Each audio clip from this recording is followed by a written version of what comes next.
Hello friends, मी प्राध्यापक सावंत पाटील, महाराष्ट्र महाविद्यालय निलंगा.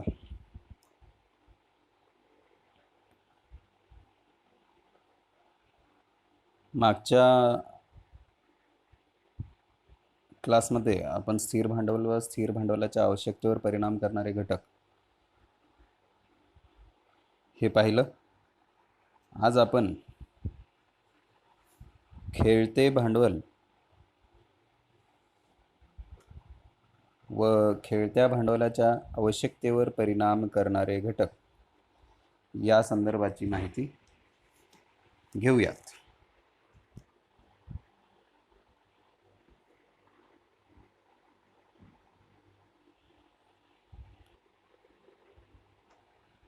तर खेळते भांडवल याची प्रस्तावना पाहूयात आपण.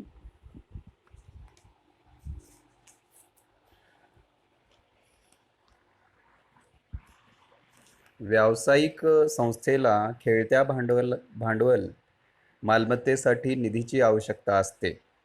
या निधीचा प्रमुख भाग हा कच्चा माल खरेदी करण्यासाठी वापरला जातो व उर्वरित भाग वेतन व इतर खर्च भागविण्यासाठी उपलब्ध केला जातो. अशा प्रकारे खेळते भांडवल जे रोख स्वरूपात होते त्याचे रूपांतर मालसाठ्यामध्ये होते. कच्च्या मालावर प्रक्रिया केली जाते व त्याचे परिवर्तन तयार वस्तूमध्ये होते. या तयार वस्तू उधारीवर विकल्या जातात असे गृहीत धरले जाते व वस्तूंच्या विक्रीमुळे त्याचे रूपांतर उधार मालाच्या येणाऱ्या मूल्यामध्ये होते. देयक तारखेपासून एका ठराविक दिवशी या उधार मालाच्या येणाऱ्या मूल्यांची मुदत समाप्त होते. या मुदत समाप्तीनंतर त्याचे रोखीमध्ये परिवर्तन होते. हे चक्र असेच चालू राहते. रोखेमधला एक हिस्सा धनकोंना देण्यासाठी ठेवला जातो, आयकर भरण्यासाठी ठेवला जातो, लाभांश जाहीर करण्यासाठी वापरला जातो व त्याच बरोबर इतर अप्रत्यक्ष खर्च व्यवसाय चालविण्यासाठी जे लागतात, जसे की विमा, व्याज, दुरुस्ती, जाहिरात खर्च असेल, लेखापालकाची फी, भाडे, टेलिफोन बिल इत्यादी खर्च यासाठी वापरला जातो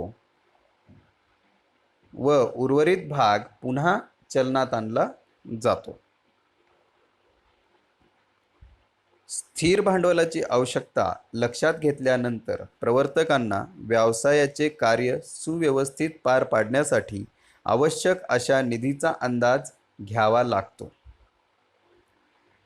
दैनंदिन व्यावसायिक कार्य पार पाडण्यासाठी आवश्यक असणाऱ्या भांडवलास खेळते भांडवल असे म्हणतात. व्यवसाय करण्यासाठी आवश्यक असा कच्च्या मालाचा साठा करण्यासाठी निधीची गरज लागते. तयार वस्तूंचा पुरेसा साठा राखण्यासाठी भांडवलाची गरज असते. प्रत्यक्ष व्यवहार करताना वस्तू रोखीने किंवा उधारीने विकल्या जातात. उधारीने विकलेल्या वस्तूंची रोख रक्कम लगेच परत येत नाही. उधार मालाचे येणारे मूल्य व्यवसायामध्ये परत जमा होईपर्यंतच्या कालावधीमध्ये निधीची व्यवस्था करावी लागते. तसेच कारखान्यांचे खर्च भागविण्यासाठी रोकड आवश्यक असते. अनिश्चितता हे व्यवसायाचे वैशिष्ट्य असल्याने अनपेक्षित प्रतिकूलतेसाठी रोख रक्कम राखून ठेवणे जरुरीचे असते.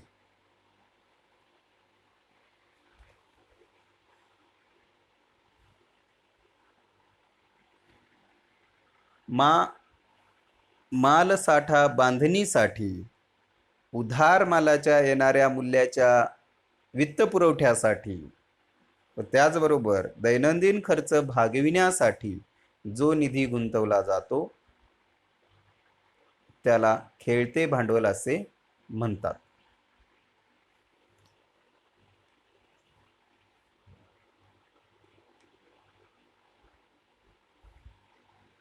खेळत्या भांडवलाची व्याख्या आपण पाहूया. चालू संपत्तीचे चालू दायित्वावर जेवढे आधिक्य असते ती अतिरिक्त रक्कम म्हणजे खेळते भांडवल. जेस्टनबर्ग यांच्या मते खेळते भांडवल म्हणजे चालू संपत्तीचे चालू दायित्वावर आधिक्य. आणि जे एस मिल यांच्या मते एकूण चालू मालमत्ता म्हणजेच व्यवसायातील खेळते भांडवल होय.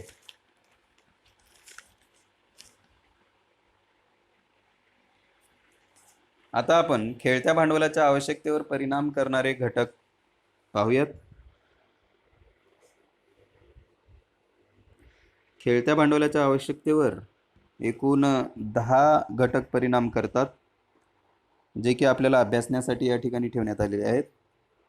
ते कुठले आहेत तर व्यवसायाचे स्वरूप आहे, व्यवसायाचं आकारमान आहे, विक्रीचं प्रमाण आहे, उत्पादन चक्र, व्यापारी चक्र, खरेदी व विक्रीच्या अटी, उधारीवरील अंकुश, प्रगतीचा व विकासाचा वेग, व्यवस्थापनेची कुवत आणि शेवटचं बाह्य घटक. असे एकूण 10 घटक जे की खेळत्या भांडवलाच्या आवश्यकतेवर परिणाम करणारे आहेत ते आपल्याला अभ्यासण्यासाठी ठेवण्यात आलेले आहेत. तर प्रत्येक घटकाची आपण सविस्तर अशी माहिती मिळवूया. पहिला जो घटक आहे व्यवसायाचे स्वरूप. खेळत्या भांडवलाची आवश्यकता ही बऱ्याच प्रमाणात व्यवसायाच्या स्वरूपावर अवलंबून असते. उत्पादक कंपन्या, मोठ्या व्यापारी संस्थांना खेळत्या भांडवलाची जास्त आवश्यकता असते. दैनंदिन वापराच्या आवश्यक वस्तूंच्या उत्पादनात गुंतलेल्या संस्थांना तुलनेने कमी खेळत्या भांडवलाची गरज भासते, कारण दायित्वाची काळजी घेण्यासाठी संस्थेत सतत व पुरेसी रोख रकमेचा ओघ सुरू असतो. या वस्तू दैनंदिन वापराच्या व गरजेच्या असतात, त्यामुळे यात होणारा व्यवहार हे रोखीनेच होत असतात. त्याचप्रमाणे सार्वजनिक उपक्रमांमध्ये ग्राहकाकडून रोख रकमेचा ओघ सतत सुरू असल्या कारणाने खेळत्या भांडवलाचे प्रमाण खूप कमी असते. उदाहरणार्थ प्रवासी वाहतूक, गॅस असेल, वीज इत्यादी सारख्या सेवा. या ठिकाणी आपण या सेवा मिळवते वेळेस या सेवा रोखीने मिळवत असतो. ग्राहक हा या सेवा रोखीने मिळवत असतो. त्यामुळं या ठिकाणी अशा सेवा पुरविणाऱ्यांना, ज्यांना आपण सार्वजनिक उपक्रमांना खेळत्या भांडवलाची आवश्यकता खूप कमी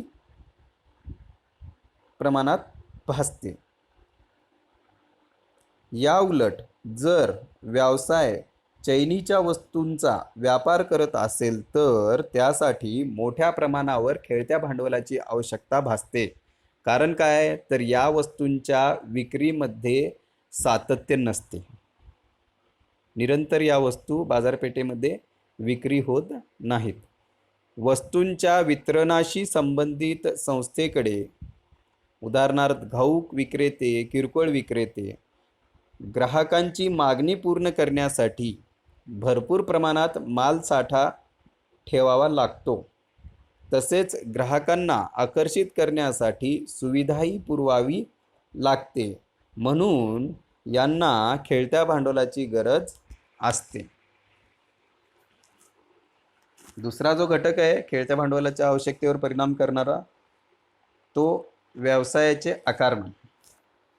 ते पाहू.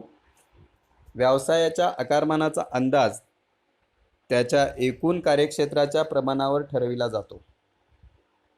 कंपनी जर मोठ्या प्रमाणावर व्यापार करत असेल तर तिला खेळत्या भांडवलाची जास्त गरज असते. उदाहरणार्थ समजा एखादी कंपनी एकापेक्षा जास्त वस्तूंचे उत्पादन करत असेल तर निश्चितच अशा कंपन्यांना खेळत्या भांडवलाचे प्रमाण जास्त लागते. जसे की टाटा कंपनी, ही कंपनी चैनीच्या वस्तूपासून ते दैनंदिन गरजेच्या वस्तूंपर्यंतचे उत्पादन घेते. त्याचबरोबर हिंदुस्तान युनिलिव्हर कंपनी ही वितरण साखळीतील तसेच उत्पादन क्षेत्रात खूप मोठी कंपनी आहे. यांच्या व्यवसायाचा आकार मोठा असल्या कारणाने खेळत्या भांडवलाची गरज ही यांना जास्त भासते.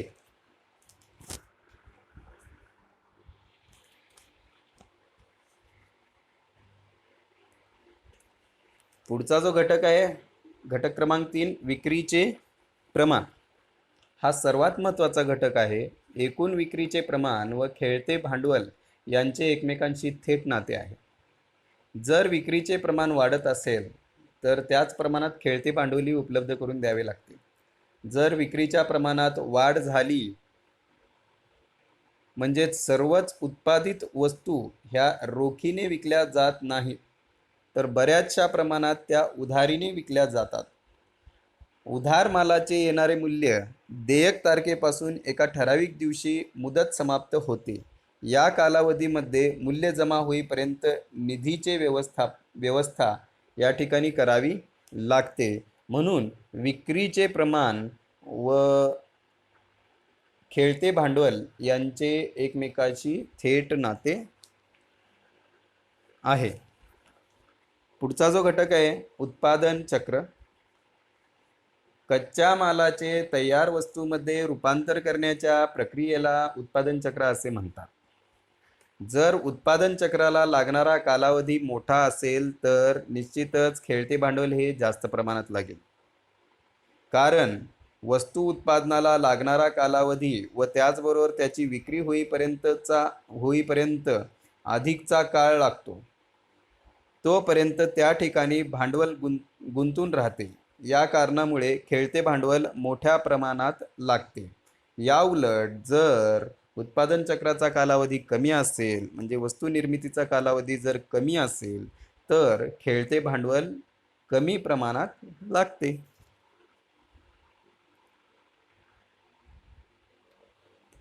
पुढचा घटक आहे व्यापारी चक्र. जेव्हा बाजारात तेजी असते तेव्हा विक्रीच्या एकूण प्रमाणात वाढ होत असते.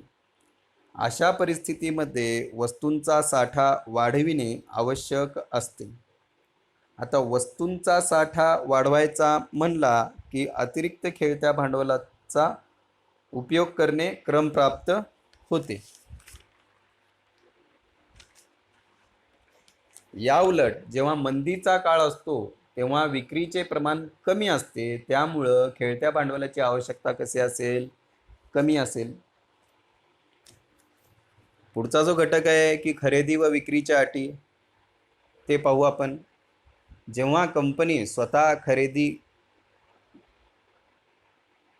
करताना जसे कच्चा माल, बांधणीसाठी लागणारे साहित्य, बांधणी म्हणजे पॅकिंगसाठी लागणारे साहित्य, व्यवसायातील दैनंदिन गरजेच्या वस्तू इत्यादी उधारीच्या सवलतीचा फायदा घेते. इत्यादीसाठी उधारीच्या सवलतीचा फायदा घेते. पण वस्तूची विक्री करताना अशी सवलत ग्राहकांना देत नाही. असे जर धोरण राबविणाऱ्या कंपन्यांना खेळत्या भांडवलाची आवश्यकता कमी लागते. या उलट ज्या कंपन्यांना उधार माल मिळत नाही पण विक्री करताना वस्तू उधारीने द्यावी लागते अशा कंपनीला खेळत्या भांडवलाची जास्त आवश्यकता भासते.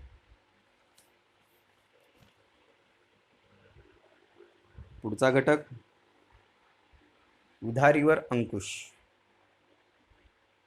खेळत्या भांडवलाच्या आवश्यकतेवर परिणाम करणारा अत्यंत महत्त्वाचा घटक मानला जातो. उधारीवर अंकुश ठेवताना काही गोष्टीकडे लक्ष द्यावे लागते.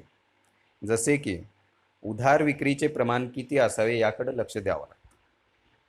त्याचबरोबर उधार जर दिली किंवा द्यावी लागत असेल तर त्या संदर्भातल्या अटी व वसुलीचे धोरण इत्यादीचा समावेश करता येईल. उधारीवर अंकुश ठेवण्याचे धोरण जर कडक असेल तर कंपनीची आवक सुधारते. पण या उलट हेच जर धोरण उदार असेल तर वसुलीचा प्रश्न या ठिकाणी उद्भवतो.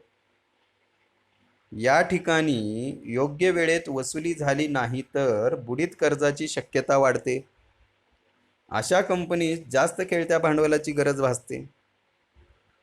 कंपनी जर रोखीने व्यवहार करत असेल तर खेळते भांडवल कमी लागते.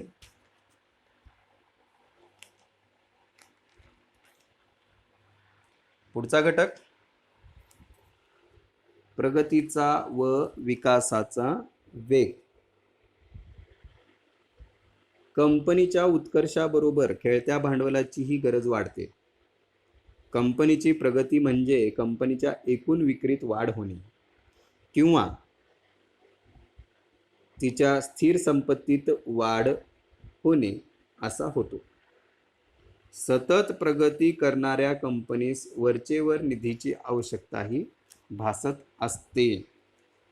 म्हणून ज्या कंपन्या प्रगतीपथावर असतात, ज्या कंपन्यांच्या वस्तूंना बाजारपेठेमध्ये मागणी ही अधिकतम असते, अशा कंपन्यांना खेळत्या भांडवलाची आवश्यकता देखील जास्त प्रमाणावर भासत असते. पुढचा घटक व्यवस्थापनेची कुवत. उत्पादन व वितरण यामध्ये योग्य समन्वय असेल तर खेळत्या भांडवलाची आवश्यकता कमी भासते. म्हणजेच काय, जर वितरणकर्त्यांनी बाजारपेठेमध्ये उत्पादित वस्तूला मागणी कशा स्वरूपाची आहे व किती वस्तू उत्पादित कराव्यात हे जर उत्पादनकर्त्यांना वेळोवेळी सांगत गेले तर जास्त वस्तू उत्पादित करण्याचा प्रश्न निर्माण होत नाही. त्यामुळे वस्तूंचे योग्य वेळी उत्पादन होईल व योग्य कालावधीतच वितरण होईल. अशा स्थितीमध्ये खेळत्या भांडवलाची आवश्यकता कमी भासते. तसेच ज्या कंपनीस मालसाठा करून ठेवावा लागतो त्यांना खेळत्या भांडवलाची जास्त गरज असते. आणि खेळत्या भांडवलाच्या आवश्यकतेवर परिणाम करणारा जो शेवटचा घटक आहे त्याचं नाव बाह्य घटक, ते पाहू. वित्तीय संस्था किंवा बँका जर जरुरीच्या वेळी निधी उपलब्ध करून देत असतील तर निश्चितच खेळत्या भांडवलाची आवश्यकता जास्त नसते. तर हे आहेत खेळत्या भांडवलावर परिणाम करणारे एकूण 10 घटक. या पाठामध्ये आपण काय काय पाहिलं तर संस्थात्मक वित्त व्यवस्थेचा अर्थ पाहिला, व्याख्या पाहिली, त्याचबरोबर संस्थात्मक वित्त व्यवस्थेचे आधार असलेले 2 निर्णय आपण त्यामध्ये पाहिले. त्यानंतर संस्थात्मक वित्त व्यवस्थेचं महत्त्व पाहिलं आणि स्थिर भांडवल व खेळते भांडवल म्हणजे काय आणि त्याचबरोबर स्थिर भांडवलाच्या आवश्यकतेवर परिणाम करणारे घटक आणि खेळत्या भांडवलाच्या आवश्यकतेवर परिणाम करणारे घटक याविषयीची माहिती आपण या पाठामध्ये मिळवली. तर आपण या ठिकाणी थांबूयात. थँक्यू. धन्यवाद.